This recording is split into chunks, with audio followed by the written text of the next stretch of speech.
I got questions. And here are my questions. I just saw the apology from the Shits and Giggles podcast.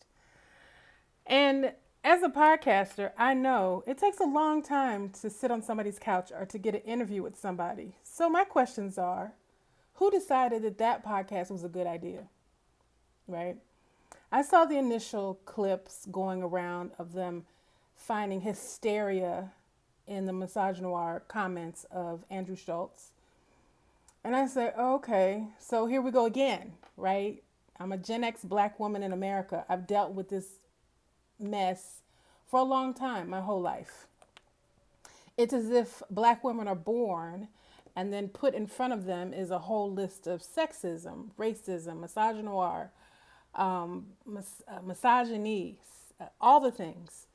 And then we have to figure out how to navigate it. So here we go again.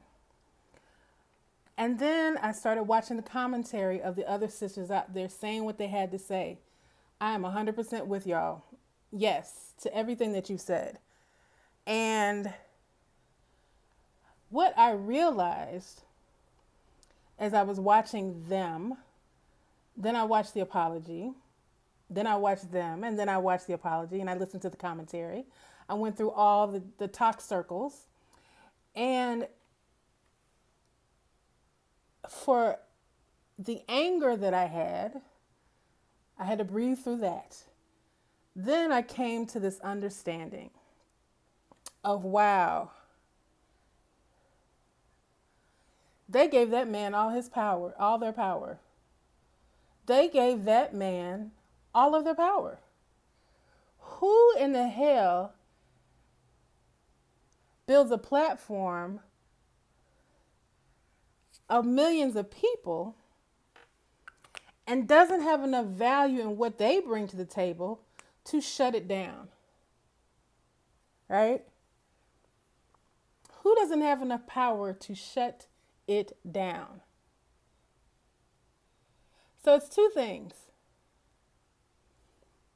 Either you don't care or you think Andrew Schultz is superior to you. It's only two things. Either you don't care or you think Andrew Schultz is superior to you. So if it is the first, I've been through that before. Any black woman has been through that before, where people don't give a damn about us. If it is the second, this is my hope for you. That instead of trying to manufacture another non-apology, because I don't know who that apology was for, because it certainly didn't say for black women. It certainly didn't speak to understanding how so many people were hurt by your actions and inactions. So not caring is actually a better answer. But the sad answer is that you feel inferior to that man. So here's my question. Who decided that that was a great podcast to join and have a conversation with? Who in your team? Who is your team? Who said, let's go on this man's podcast who often says racist and misogynistic and sexist things? Often. That's his shtick. That's what he does. Who said, I'm sorry, I don't feel glossy enough, but who said, we're going to go on the show and just wing it. We're not going to do any research. Who made those decisions? So my concern comes long before y'all set your asses on that couch. My conversation comes in who's making decisions. Because I have a podcast. And so I know that it's important to align your brand with people who believe in your values. And even if it's a person who doesn't, that they are not disrespectful to your audience. So I ask again, who made those decisions? And here's my thing. And after I got through my emotions and I watched the apology and I heard some other people speaking, what came over me was a great sadness. That, like I said, you, both of you, gave of your power to that man. You felt that his show had more value than yours, that his platform had more value than yours. So instead of standing on business, like y'all young folks say, you laughed at it. And then when you apologized, we just wanted to get out of there. We just wanted to get out of there. Why? There's several ways you could have gotten out of there. You didn't have to laugh. You didn't have to laugh. You didn't have to respond.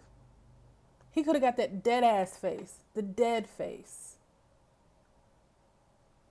You know what else he could have got? The walkout. We're done with this conversation. I'm not going to watch the whole thing. There are plenty of people that can watch the whole thing. But the apology that I saw, the non-apology that I saw was insufficient. So my hope is, this is my hope because I always try and be hopeful. I try and be positive. I wasn't even going to talk about this. But I can't have a brand that empowers black women and I don't speak up when black women are being wronged. Here's the thing. I hope that you work on yourselves. Before you say another word about this, I hope that you work on yourselves.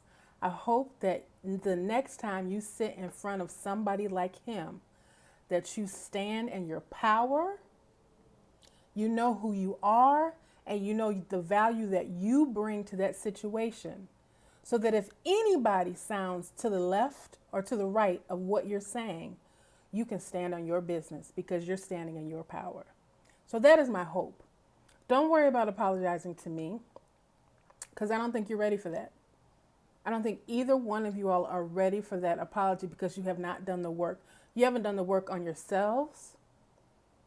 And I know you're smart because you've amassed a huge following.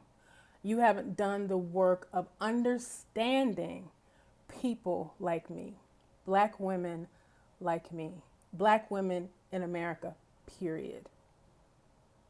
Because whoever thought it was a good idea to go on that show, I hope that there is some sort of consequence to that decision because you see the consequence of that decision.